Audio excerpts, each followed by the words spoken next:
For those who don't know me, my name's John Tillman. I'm the CEO of the Illinois Policy Institute, and it's going to be my pleasure to introduce the introducer of our speaker, which I volunteered for. So actually, Yaron, I'm not going to introduce you, somebody else is, which is very exciting for you. This is how important you know the speaker is when there's two different introducers. That means the stature of the person is very, very high, and that's very exciting. But the other thing I should say is our speaker tonight is just an amazing and interesting guy to hear, and I can't wait to get to him.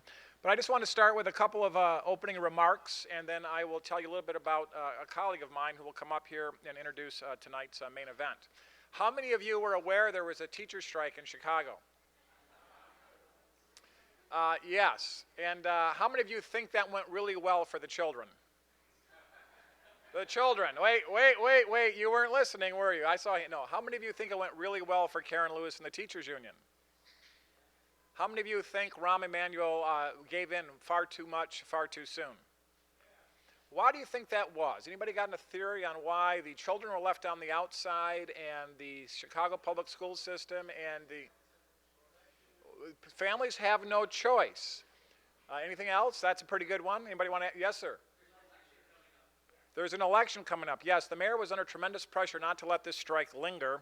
And the bottom line why it turned out the way it did was because, as I said dozens and dozens and dozens of times, if not more than that, the Chicago public school system is a monopoly provider of teaching services to 350,000 kids, 83% of them low income. And the Chicago Teachers Union is a monopoly provider of the labor to the system.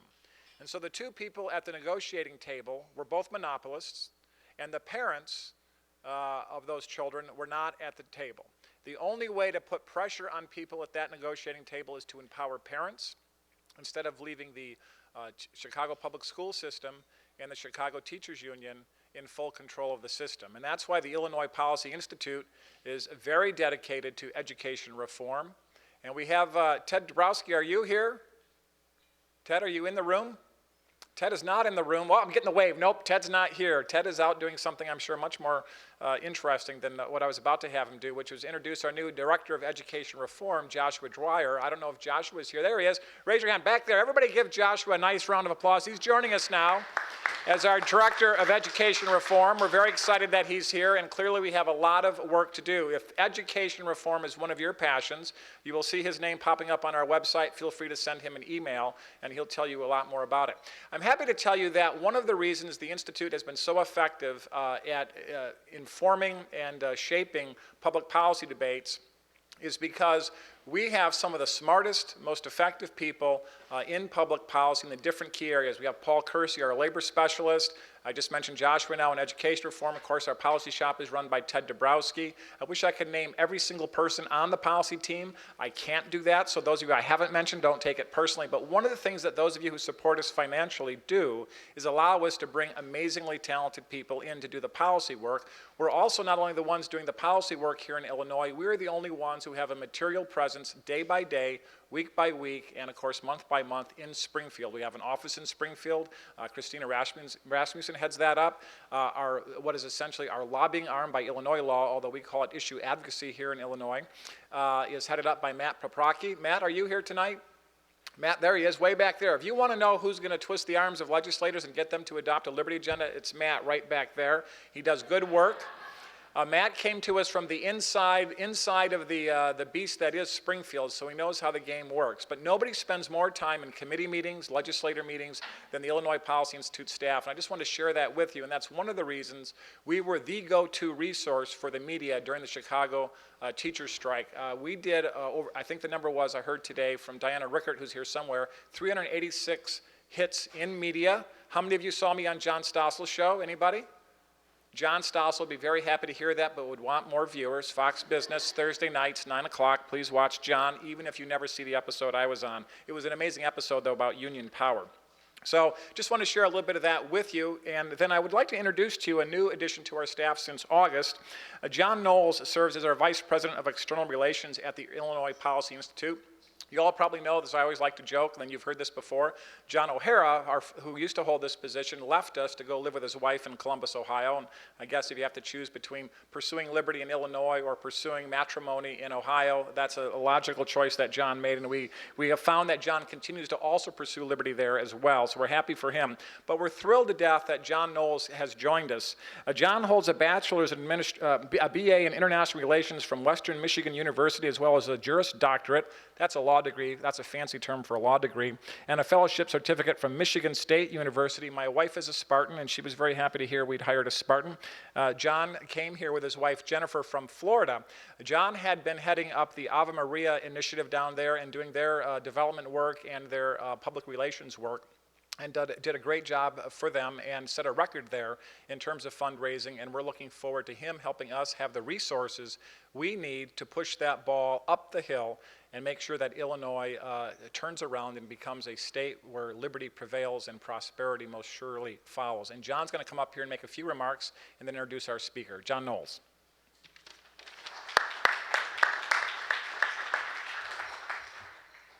Good evening, everyone. That was really generous, John. Thank you so much. Indeed, just 7 weeks ago, my wife and I were living about 1.5 miles from the Gulf of Mexico in a very comfortable and wonderful life, doing great work and looking forward to a pretty bright future. And we gave all that up for the opportunity to work with John to do something very special here in Illinois. And I think it was the smartest decision I ever made. If I were to ask all of you to describe your dream job, I think that you would probably start with elements such as the opportunity to actualize the gifts and the skills that you were given, the chance to work with world-class colleagues and associates, and the chance to serve a great cause, namely the cause of liberty. I get to do all those things in this job, and I count myself as one of the luckier guys around in that I get to do that. So that's the first thing I wanted to emphasize. The next thing I wanted to say is that we have a great opportunity this evening, not only hear from a wonderful speaker, but also to engage with my colleagues, the men and women that John Tillman just described to you all. They're circulating amongst the audience tonight, and I hope you'll take the time to speak with them and to learn what they do at the Illinois Policy Institute. Each of them are working hard every single day to make this the absolute best place to invest and build your life. So that's what we do here. You know, the other thing I wanted to extend to you all real quick is that we're the only organization that is doing what we're doing. I really mean that. And organizations that are endeavoring to do things at the scale that we are do need resources in order to do it. And I know that each of you are committed to a number of different causes and charities, but I would just encourage you to look at ours amongst them. And I think that we're about to experience an evening like a lot of the ones that each of us have had in the past. We're going to encounter some big ideas. The ideas of Ayn Rand are the kind of things that could change the world if they were embraced by more people. I think that we're to come out of it with a lot of energy, with a lot of excitement and enthusiasm to do something, to channel our energy into something positive and creative. If you feel that way, like I know that I'm going to feel at the end of this event, I hope you'll find John Tillman and I, because we want to talk to you. We want to talk about ways to connect your energy and your ideas with some of the work we're doing at the Illinois Policy Institute to make Illinois the absolute best state it can be. So at this time, I'm very pleased to introduce our speaker this evening, Dr. Yaron Brook. He holds an MBA from the University of Texas at Austin and a PhD from the University of Texas at Austin. He is the executive director of the Ayn Rand Institute. He is also a columnist at Forbes.com, and his articles have been featured in the Wall Street Journal, USA Today, Investor's Business Daily, and many other publications. He's a frequent guest on a variety of national television programs.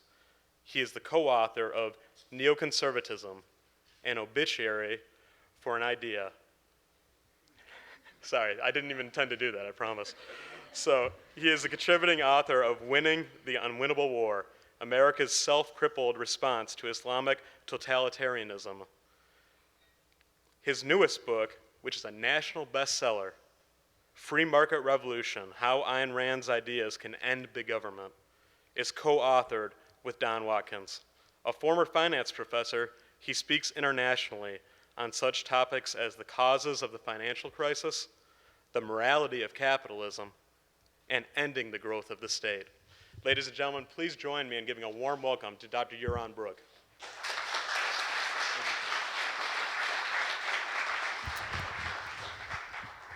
Thank you, John, and thank you, John. It's cool when you meet with somebody and you say, one day we'll invite you to come and speak. And a lot of people say that, but then it happens. So that doesn't always happen. I am not used to standing by at a podium, so if I get a little, and I know there's a camera here, so I can't really move much, and the mic is here and everything, so if I get a little antsy, it's because I'm trying to go that way. Thank you all for being here. This is, what a setting. It's a beautiful venue. So I'm here to talk about a mystery. A mystery I think we're all confronted with every day, particularly those of us active in this fight for a freer America, for freedom more broadly. The mystery is this. Freedom works. Capitalism works. Everywhere it's tried, it works. Whenever it's tried, it works. To the extent it's tried, it works. And the fact that it works is not hidden. It's not mysterious. It's right there in front of our faces. It's right there for anybody who's willing to open their eyes and look. If you go and travel through Europe and you see the difference between heavily statist countries and less statist countries, it's there in the cars people drive and the standard of living people have. It's self-evident. How many of you have ever been to China, to Hong Kong? Hong Kong. Anybody ever been to Hong Kong? Everybody, before you die, you got to go to Hong Kong. You got to see this thing once. Hong Kong is a rock, basically, in the middle of nowhere. There's nothing there. 100 years ago, there was a little fishing village there. Has no natural resources. It has nothing. And yet, over the last 70 or so years, people risked everything to get to this rock. They swam. They got on rafts. People drowned on the way there. People got killed at border crossings trying to get there. Why? What was on this rock? Protection of freedom. That's it. There was no safety net, no Medicare, no Medicaid, no Social Security, no socialized medicine. Just a government that protected people's property rights and left them alone, pretty much, right?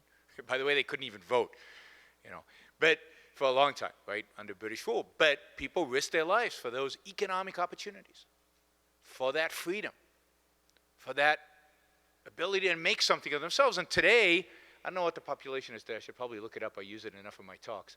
But when the Chinese took it over, there were 7 million people there. From nothing, 7 million people. And they live on a tiny little rock. I mean, it's not like California, where you have lots of space and we can build single-family homes. They live in high-rises. But they're free. They're freer than any other place in Asia. Right? It works. Standard of living, the per capita income of people in Hong Kong is equivalent to that of the United States. Right? If you chart per capita GDP based versus economic freedom, it's correlated. It's not a mystery. People have done this. It's easy. It's simple. Right? And again, this is throughout history. The United States, when it was free, grew very, very fast. Now, we're not growing at all. And economic growth has declined. Even when it grows at a low rate as government has grown. So we've been running this experiment. It's actually 200 years now this experiment's been run. It's a social, political, economic experiment. And the data is in. It's been in for a long time, and we know who won, and it should be all over. And yet, we're losing. We're losing on every front, at least on the West. Government is growing. Government is growing in every dimension. The entitlement state in the United States and across Europe is growing. The regulatory state is out of control. You have to get a license now in California to shampoo hair. I come from the one state worse than Illinois, so.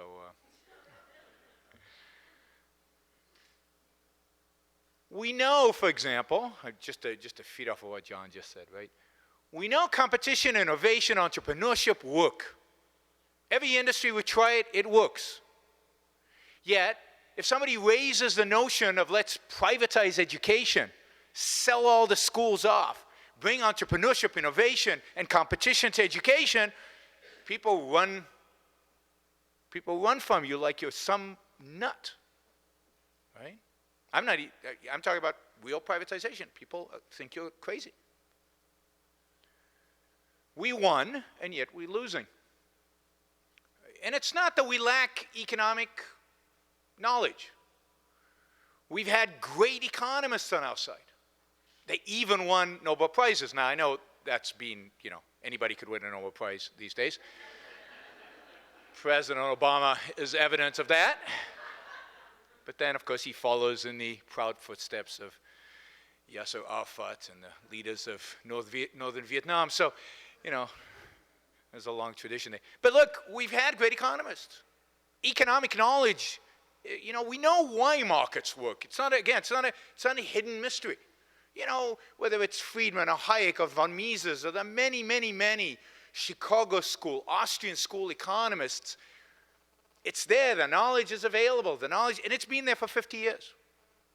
It's been there for 50 years. So reality is on our side, and economics is on our side, and we're losing. And we're losing. So I want to challenge us today to try to explore why it is that we're losing. Because it's not that we're wrong, and it's not some big conspiracy out there, and it's not that we're not smart enough, and it's not that we don't have the knowledge in economics and in politics. There has to be something else going on. There has to be something that causes smart, intelligent people to close their eyes in front of the facts, pretend they don't exist, or actually distort them completely to create facts that fit some other story. But it's a distortion. There has to be something that causes these smart, intelligent people to advocate for policies that, if you open your eyes, lead to poverty and disaster. And yet they do it over and over and over again. Stimulus packages don't work. Now, that should be a revelation, because they've always worked in the past, right? They've never worked, ever. Right? They didn't work in the Great Depression. They didn't work when they were tried during the 70s or other periods where the U.S. economy got into trouble. They've been trying to formulate the right kind of stimulus package in Japan for 20 plus years with absolutely no results. And yet,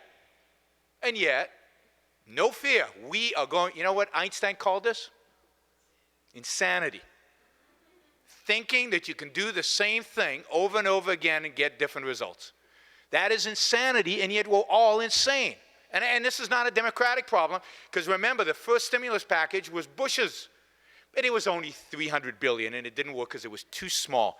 So Obama did $900 billion, and it didn't work because, according to Paul Krugman, it's too small.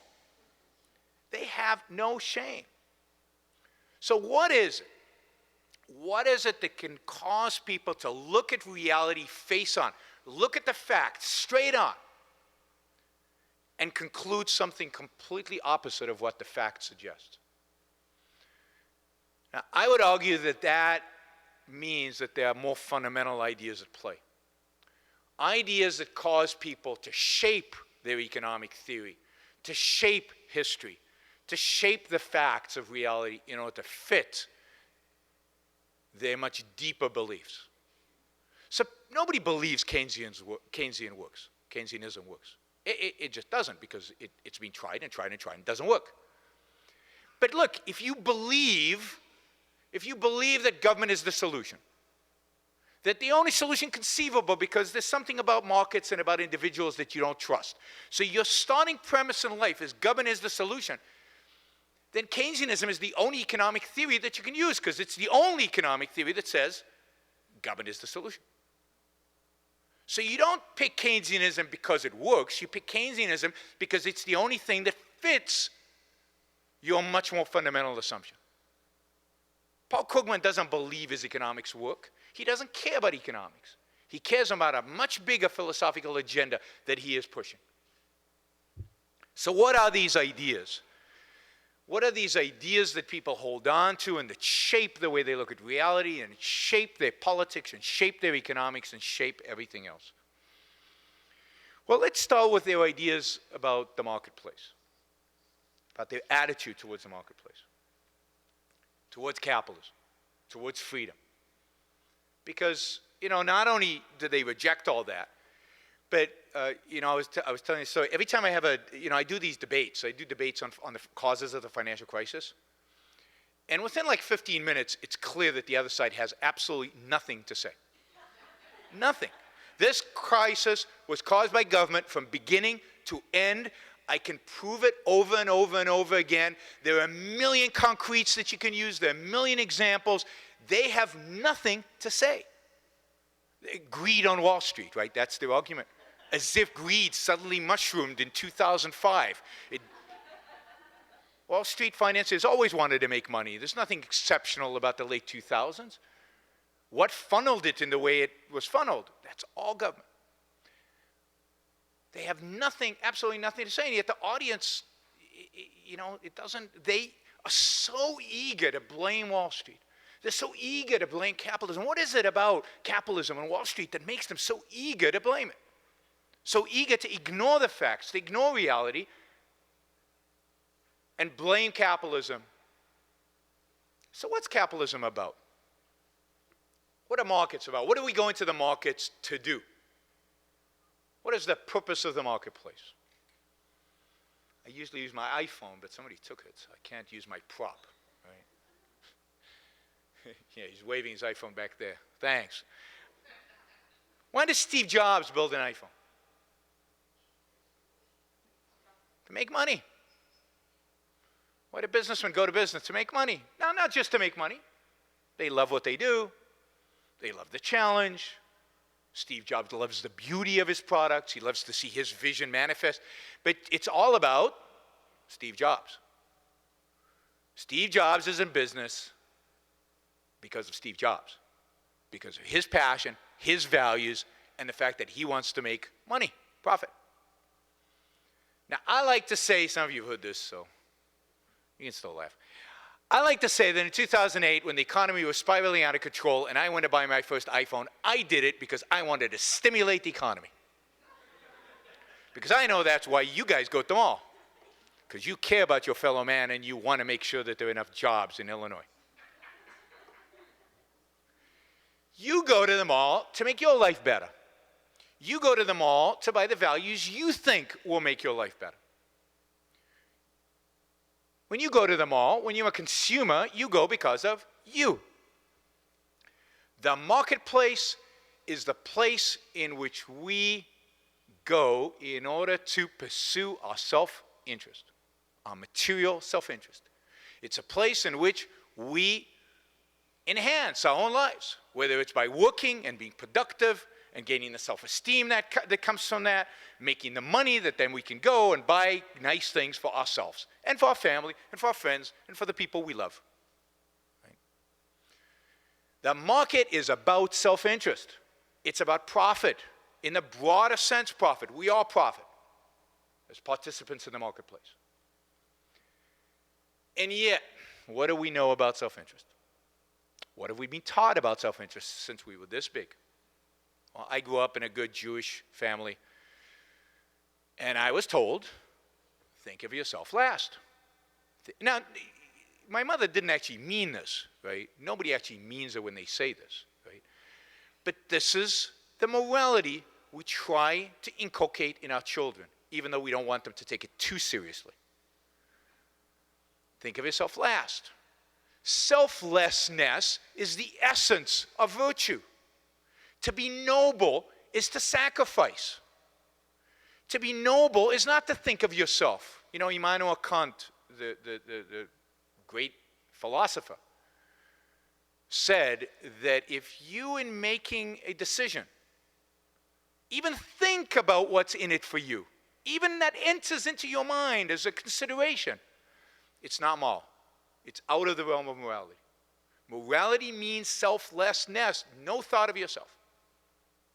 People take this seriously. When we think about what is noble in life, we don't think about making money. We don't think about creating a business.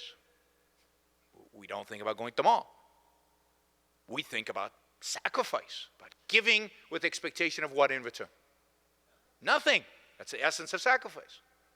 So Bill Gates is running Microsoft, right, in the 80s and 90s, making gazillions of dollars for himself and for his employees and for the people with him. And he's building a product that impacts every one of our lives. Indeed, every life on the planet is impacted by Microsoft. The standardization, we wouldn't have the technology we have available today at our fingertips without somebody standardizing around a product, which is what Microsoft did. Everybody's life is better off for Microsoft. How much moral, ethical credit does Bill Gates get for that?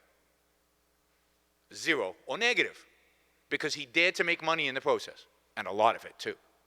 And the more you make, the less moral credit you get. So he's actually a bad guy, or at best neutral. Now, when does Bill Gates start becoming culturally a positive guy, a nice guy, somebody you want to hang out with? When he starts giving it away.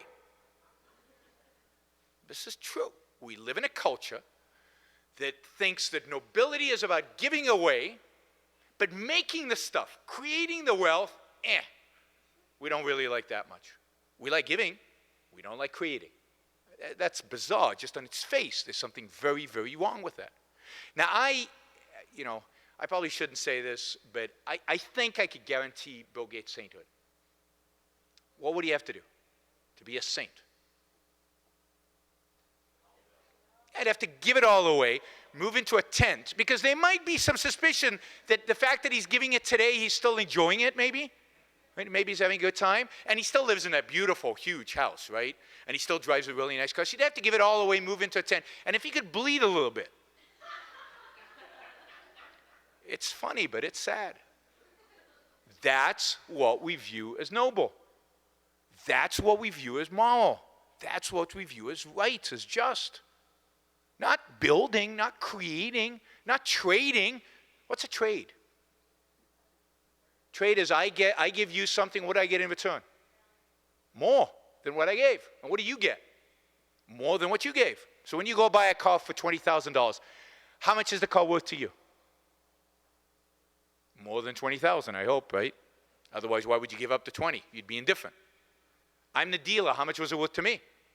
Less. I made a profit. Who lost? Nobody. Win-win. The essence of trade is that we enter the transaction with the intention of win-win. Now, you might buy a lemon and you might land up losing, but the intention of every trade is a win-win. What's the sacrifice? Lose-win. The whole idea is you lose. If you were winning, it would be a trade. The whole essence of what the word means is you give to an expectation of nothing in return. Lose, win. How come lose, win, which, by the way, if you're in business, you know that when you get into lose, win, win-lose transactions, what do they always, almost always end up being? Lose, lose. Lose, lose. If somebody wins at somebody else's expense, then they lose in the end. So we elevate lose transactions to some moral nobility, and win-win transactions we kind of shrug off and say, well, that's just a marketplace, who cares? And that's a good reaction. Usually, the real moral ethicist would say that's a bad thing.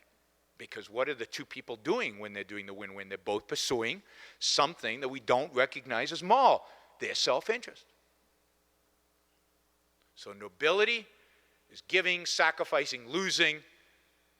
Ignobility is making money, creating stuff, trading with other people.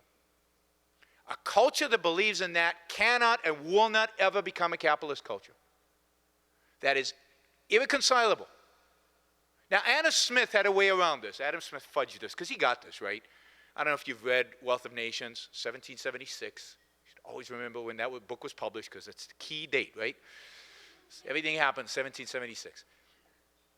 Adam Smith says the baker bakes the bread, not because he cares about you, not because he cares about the family who's going to buy the bread, but because he's trying to make a living and he's good at it and he enjoys it, and he's trying to take care of his family.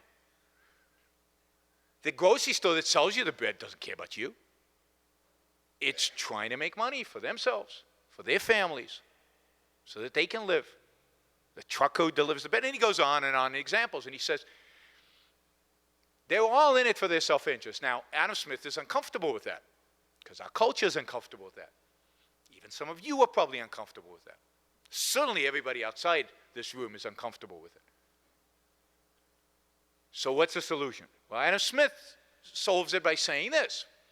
Indeed, we all pursue our self-interest in the marketplace, but if you aggregate it all up, the invisible hand makes it so that everybody is better off. Society, the group, benefits. So even though self-interest itself is we don't really like it that much, in aggregate, if you add up all these you get something good. Nobody buys that. Nobody buys it. Nobody buys that by doing immoral actions, you can aggregate them and get morality. So how does this manifest itself? Well, your moral responsibility should be to take care of other people. So if there's somebody suffering over there, you need to take care of them. You need to put aside whatever productive work you're doing, because that's being selfish, and you need to take care of that person. Now, it turns out that most of us, most of the time, are pretty self-interested. So we don't. We actually pursue our own careers, our own jobs, and everything. So the government steps in and says, look, we know you want to be a good person. We know you don't really want that person over there to suffer. We're going to help you out. We're going to take the money before you get a chance to spend it. And that way, you won't be self-interested, and you'll still be taking care of that person over there. And you say, okay. You know, there's this myth in the United States that this is a class culture, that poor people vote left and rich people vote right. That's complete nonsense. I live in California, right, where rich people vote way left. Way left. Why? Because they want to be forced to take care of that person. Otherwise, they feel guilty because they were brought up by my mother. Right? Because we all were.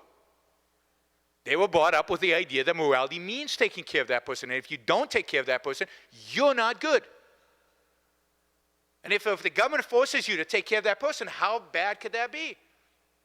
And every program, every entitlement program starts with just a small little group of really, really needy people who are somehow struggling at this point in time.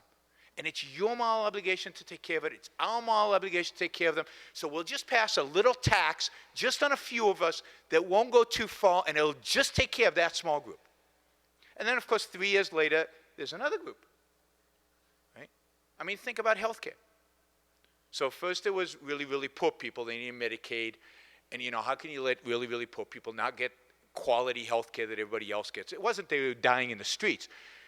And then it's old people, right? And then it's old people that they're not getting quite as good a health care as we can imagine if they were really, really rich. So it's all our duty to help them. You get Medicare, Medi-Cal.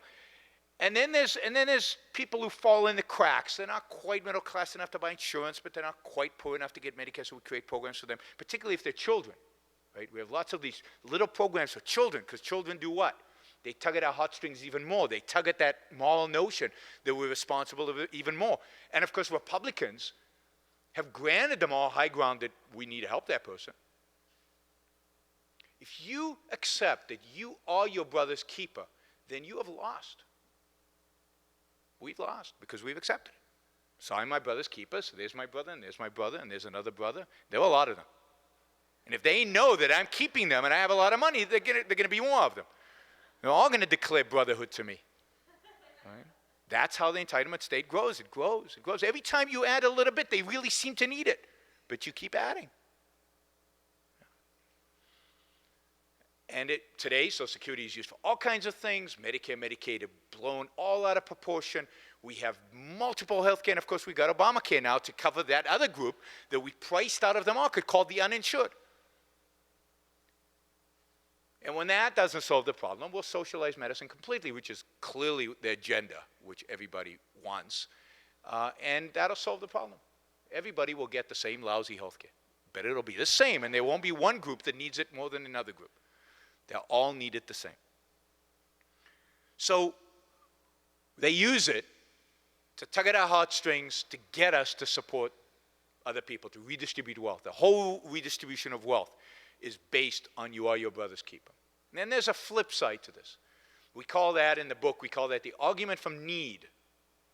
And then there's a second argument, and it's called the argument from greed. What do we know about self-interest? What do we know about self-interest, right? It's not just that we're told you shouldn't be self-interested, you should be selfless. We're also told that self-interest means being what kind of person? What does that mean, It means a lying, stealing SOB. When I point at the kid in the corner there and I say, you're selfish, what do I mean? I mean, you're a horrible person. I mean, you'll do anything to get your way. You'll step onto anybody. You'll backstab people. You'll lie and cheat and steal. Now, what does selfishness actually mean if you just think about the word? It means taking care of self. Now, does taking care of self involve lying, cheating, stealing, and walking over people? It turns out not so much, right? I don't know how many of you have ever lied in life. I'll assume all of you. It doesn't work. It doesn't further your life. It doesn't make your life any better. It makes your life much worse. Ask Bernie Madoff. Not just because he was caught, but because he was miserable while he was not caught, because he had to lie, steal, and cheat from his best friends. And he had to survive with that. And we're not built to survive with that. He says he's happier now in jail than he was before he was caught. I believe him. Because I know that if ever I've lied, it's been horrible. And if you lie big lies, and you remember, he was cheating all his friends, and he was lying to his family. And, I mean, you can't live. You can't look at somebody. You know, I like to say, you know, at my age, I barely remember what actually happens. Like what happened last week. If I lie, I have to remember two things. Actually, more than two things, right? And then I have to remember who I lied to and who I told the truth. I mean, it's impossible. I mean, it's just stupid. It's self-destructive, which is exactly what Bernie Madoff's behavior is. So but what they've done is they've got this very clever deal, right? They tell you, if you're selfish, that means, if you're self-interested, that means that you're going to be a lying, stealing SOB. Nobody wants to be that. And the only alternative they give you is to be selfless as a moral ideal. Now, what do we know about businessmen? Well, if there's one thing we know about businessmen is that they're self-interested. They're about profit. But self-interest equals lying, stealing, and cheating. So what do we better do to businessmen if they're lying, stealing, and cheaters? Regulate them before they have a chance. You ever notice when you walk into an elevator, there's always a little thing on the wall that says that a government bureaucrat has been here and approved this elevator works? Every single elevator in the United States has one of those. And that really reassures me, because now I know the elevator won't fall. Because if that diploma wasn't there, I mean, we all know that the best way to make money in the elevator business is to kill your customers. Right? Just let those elevators drop, so I'm going to make a fortune. No businessman thinks that way. I find it interesting that businessmen, I talk to business groups and they say, oh, in our business you can't do that, but those other businessmen in their business, they would cheat and cut corners and kill their customers. Just not in our business. Well, you don't make money that way. You know, imagine there was no FDA. We'd all die eating McDonald's because they would poison us. Because they have no self-interest in keeping their meat clean, right? I mean, it's ludicrous. But we don't trust them. We don't trust them. And I'm not even talking about the sophisticated finance, right? We overlay finance with regulation upon regulation, and there always seem to be crises, so we add up more regulations, and there still seem to be crises. Nobody ever thinks maybe the regulations are causing the crisis, which is exactly what happened this last time. It's happened every time since the 1930s, even the 1920s, I would argue. No, we don't think that because we know, instinctually, right down here in our gut, we know that those businessmen are crooks. It's just a matter of when we catch them. Now, the best example of this was Sarbanes-Oxley. Right? Sarbanes-Oxley was passed in 2002 because of WorldCom and Enron and all those. Real business crooks. They were real business crooks. They are some. I was on Bill O'Reilly's show. And Bill O'Reilly, right, a Republican, I think. You wonder sometimes. Bill O'Reilly wanted to fire every CEO in America. I was there to defend the 99% of CEOs who are good guys. And he yelled at me, and he turned red because I dared defend CEOs who had not been caught defrauding their shareholders, right? Because to him, as to many Americans, the WorldCom, Enron, and the 5, 6 other examples were just proof that this is how they all are. It's just these got caught. And what we need is to create an accounting system. Anybody deal with Sarbanes-Oxley? Some of you probably do, yeah. An accounting system that's so monstrous but looks at every little detail, then we can catch them now. Finally, we'll see that they really are the crooks we all believe that they are. Of course, how many crooks has it caught? Did it prevent the financial crisis? No. No, it's caught nobody. But it's cost the U.S. economy. I've seen various estimates, but they're all north of $1.5 trillion. You know by what vote it passed the Senate? 98-0. To 0. Because this is the thing about Republicans, conservatives, however you want to call them. They share them all high, they've given them all high ground to the left. They never challenge that moral high ground. They never challenge that perception of business. They never challenge the need or the greed. So the argument for greed, the argument that self-interest will cause you to misbehave, is the argument for regulation. The argument for need, the argument that your moral responsibility is to your brother, well, it's actually not your real brother, but your kind of adopted brother, is the argument for entitlements. And that's how you get an entitlement state and a regulatory state, which is what we got today. This is about ideas. This is about fundamental ideas, and in this case, the fundamental moral idea about what is good, what is right. Ayn Rand challenges all of this. She rejects the notion that morality is about selflessness. She rejects the notion that nobility is sacrifice. Indeed, she says sacrifice is bad because it's lose-win. Who wants to lose? Losing is bad.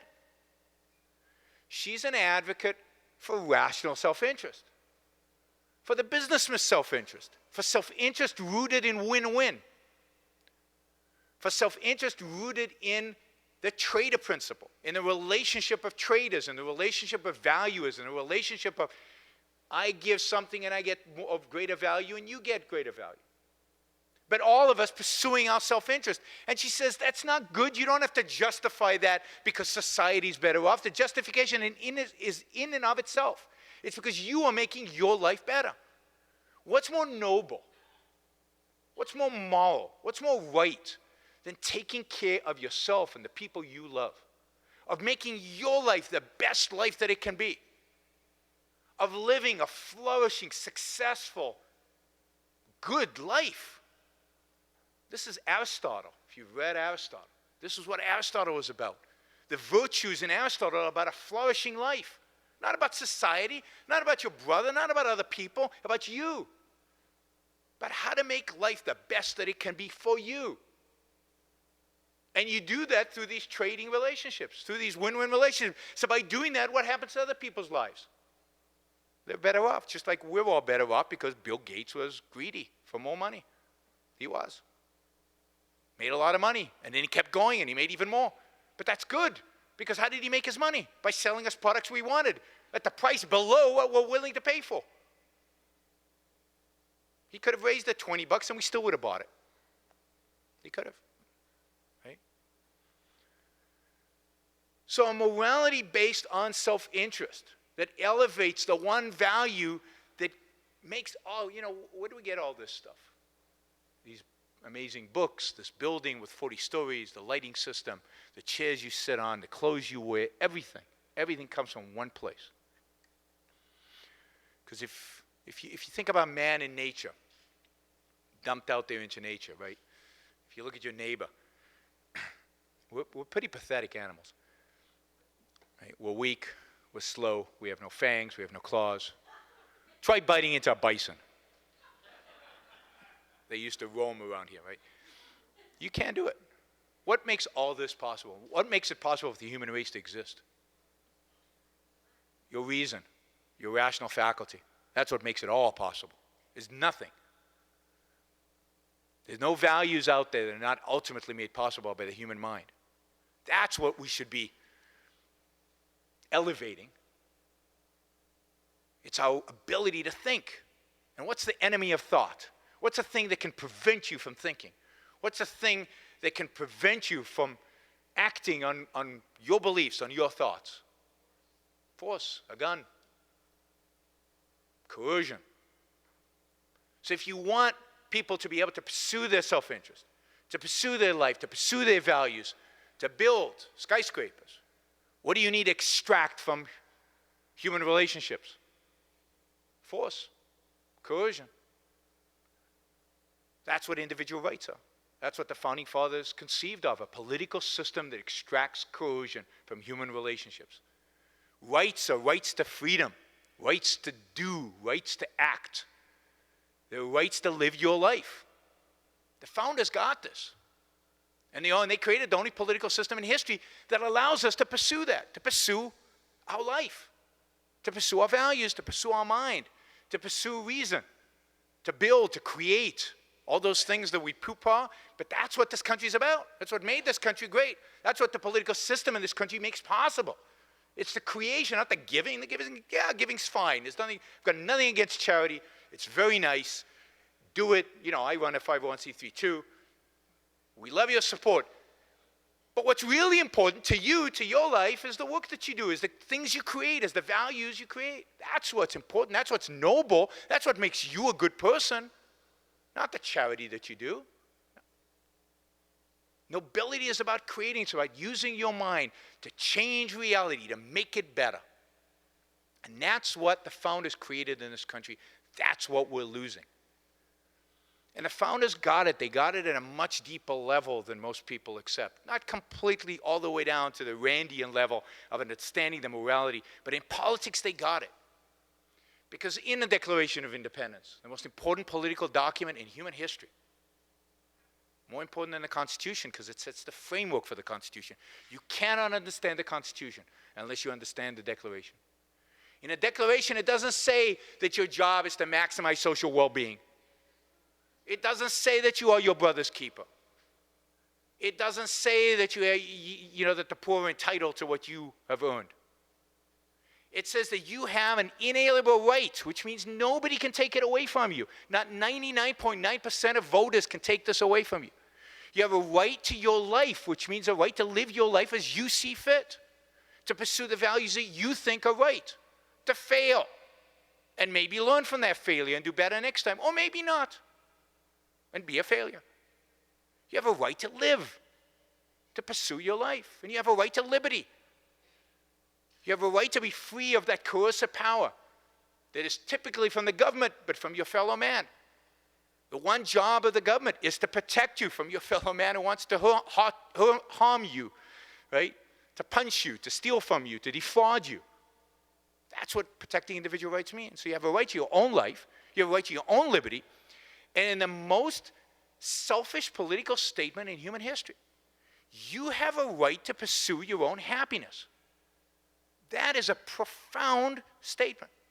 Notice, you don't have a right to happiness. You have a right to pursue your happiness.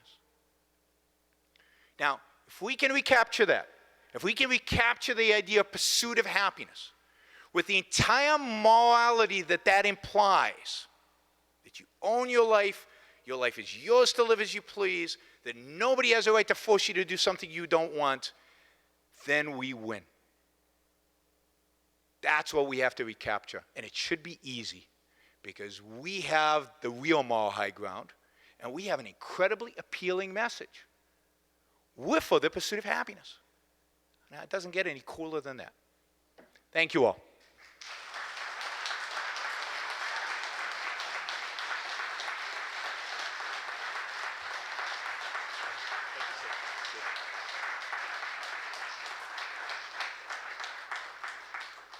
So Dr. Brook has agreed to take a few questions.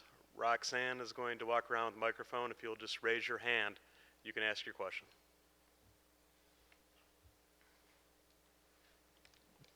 Thank you. I really enjoyed your speech. As a young fan of Ayn Rand, it's hard to find people who talk like you do. My question is, how can people, millennials of my generation, go about trying to change this negative perception of selfishness and try to empower more young people to embrace it and take charge of their own lives? Well, the first thing you have to do is talk about it. And it's hard to talk about it because, again, it goes against everything else in the culture, and it goes against the norms, against, you know, the common belief. But you gotta, the number one most important thing any individual could do is speak. When somebody says something you disagree with, tell them. You don't owe them a lecture, but just say, I have a different perspective. I think X. We gotta change the debate. They own the debate. The other side owns the debate. They own the moral high ground. They own the terminology. We've accepted the words that they use. We need to take it back, and we need to challenge them. So speak, which also means write, you know, writing your letters to editor, writing op-eds, whatever you can do. Get people to read good books. There's a book in the back there which counts as one. You know, that book is written, it really is written for, it's not going to convince a leftist. It's not going to convince anybody on the left. It's written for people who generally have a sense that government is too big, government is too intrusive, they know it's wrong, and they're looking for solutions. It's not trying to convince them, right? If you think, we're just getting started, right, with government, you know, Obama shouldn't read this book. Not going to help him. But the Tea Party should read this book. Because what we need now is to take all the people who have that emotion and give it intellectual ammunition. Give them all backbone. Give them something to fight for. And you know what we need in this country is not just a political revolution, which I think we do ultimately, but we need a moral revolution. Without a moral revolution, we will not have the political revolution. We will not get rid of public schools unless we're willing to challenge this notion of the philosophy of need. We won't get rid of public education without challenging the very notion of the role of government in education. Government has, just to be clear, government has no role in education, none whatsoever. I mean, it does a lousy job with the post office, which is a simple thing.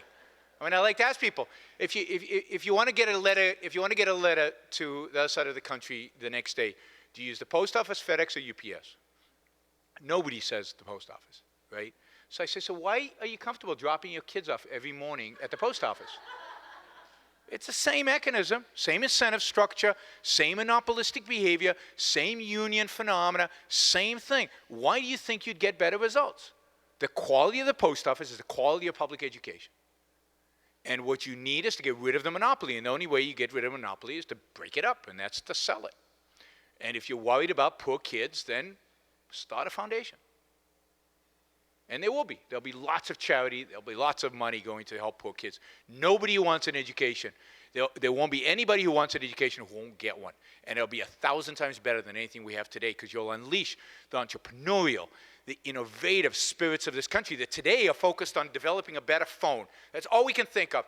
Let's take the best and brightest and smartest people in the world and get them to make a better phone. To hell with the minds of children. That will give to mediocrities at the Department of Education. We want the real entrepreneurs to get that iPhone just right. Imagine a Steve Jobs in education. Imagine a Steve Jobs in the automobile industry. Imagine a Steve Jobs in the airline industry. Our airplanes today are the same airplanes we flew 50 years ago, basically. There's no difference. The same automobiles we drive. There's been no real innovation. And the reason is we regulate innovation out of these industries. We destroy them through government. So let's free them all up by getting Steve Jobs the freedom to go into any industry he wants, not just into the one that happens to be less regulated. I don't know if I answered your question. Good evening, Dr. Brook. I read with great interest your book, almost finished it. And Thank you. You did a great exposure of the virtues of free market, but I kind of respectfully disagree with some points that you have.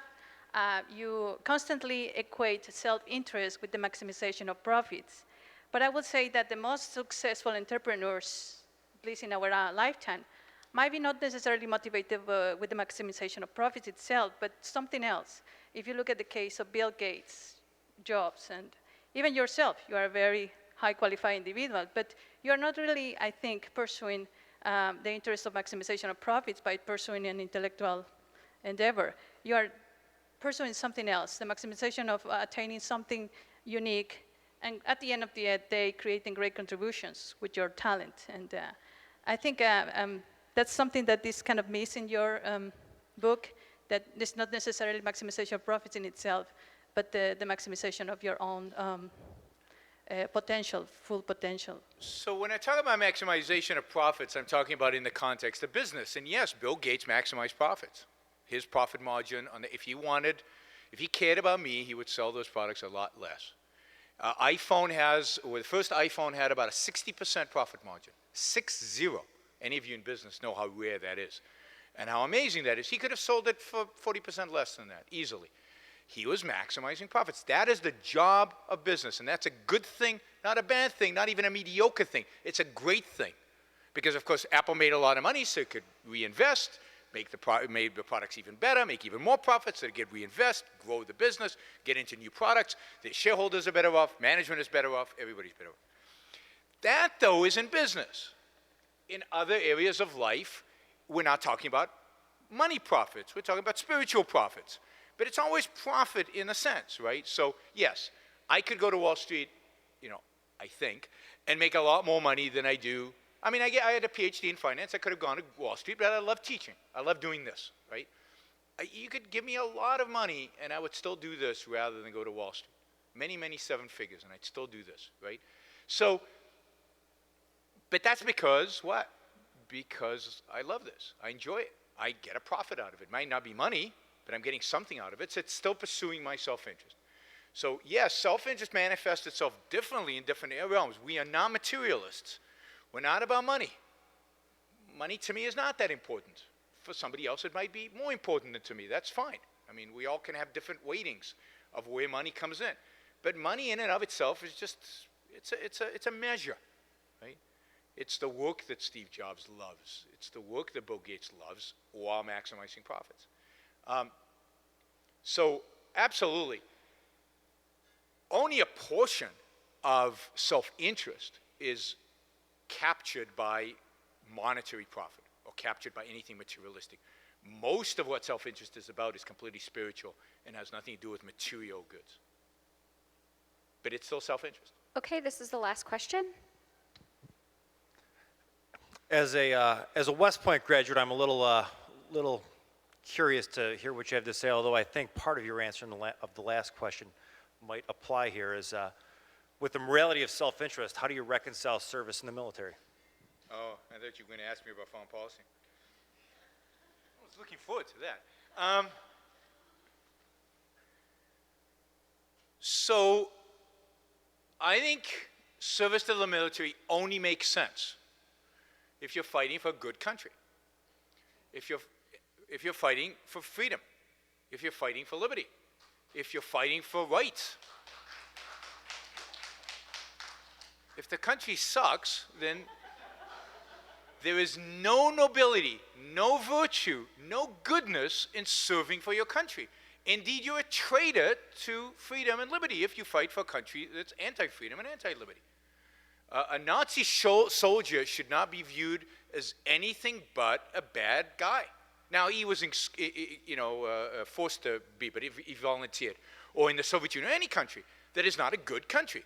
Now, no country today is what we'd consider completely good. But, you still live in this world, in this life, and you got to fight for the best that there is. So you fight for the value of freedom. You fight for, which is a very, very important value. And you could quite conceivably say that, look, I am willing to risk my life for the kind of world that I want to live under, a free world, a free country that I want to live under, that my kids will live under, that my parents. So very selfish, self-interested. And I'm willing to risk my life because I do not want to live. I would rather die than live in an unfree world. I would rather die than see Osama bin Laden win. I would rather die than see the Nazis or the Japanese win because I value freedom. It's completely self-interested. It's just like you would say, I don't want, if you know, my wife is drowning, I don't want to live in a world where she is not part of it, right? So I'm willing to risk my life to save her, not as an act of sacrifice, not as an act of selflessness, but as an act of self-interest, because it's my life. Now, if it was a stranger drowning, I don't know. I'd have to calculate the probabilities. I mean, you laugh, but so would all of you. So would all of you. I'm not dying for some stranger. I'm not, period. Now, if there's a small probability that I'm risking myself and, you know, it's a life and that's valuable, then I'm going to help them. But I'm not dying for a stranger. Ain't happening. So, because I'm self-interested, I value my life too much. And I think most of you do too. And that's moral. That's noble. That's good. People who die for strangers, knowing that they're strangers, because they're strangers, that's not good. This is how radical the moral case that I'm making is. That's not good. All those heroes that sacrificed for nothing, not good. Not moral, not virtuous, don't deserve it. So flip, your life is the standard, not somebody else's. Thank you all. I'll let you go and catch the football game. We have a gift for you real quick. So ladies and gentlemen, just a couple moments real quick. First of all, on behalf of the Illinois Policy Institute, folks, just one more thing. On behalf of the Illinois Policy Institute, we have this gift for Dr. Brook. This is a very special gift. I'm going to let you open it, Doctor, but while he's opening it, I just want to say that this is a cross pen that we've developed that is very unique to the Institute, and our hope is that perhaps Dr. Brook will write down his next series of great thoughts using this very pen. So thank you so much for having, and he'll sign the books today with it too. Folks, thank you to the Illinois Policy Institute staff that helped out with this event tonight. You are a wonderful audience. Thank you for the questions you asked. IllinoisPolicy.org is a website where you can find original content you can't find anywhere else. Please check it out. There's some great stuff on it. Folks, the next big event that we're doing is on Tuesday evening, November 6th. This is a very exciting occasion. Every election night we have a big party, but this one is special because we are celebrating our 10th anniversary at the Illinois Policy Institute. We want all of you to be a part of it. It's going to be on Tuesday, November 6th at 6 o'clock p.m. at the Hotel Palomar here in Chicago. Please be a part of this event. Come to our website, RSVP, give us a call if you'd like to be a part of it. It will truly be a very unique and special occasion that we want you to be a part of. Folks, thank you once more. Thank you, Dr. Brook. Have a wonderful evening.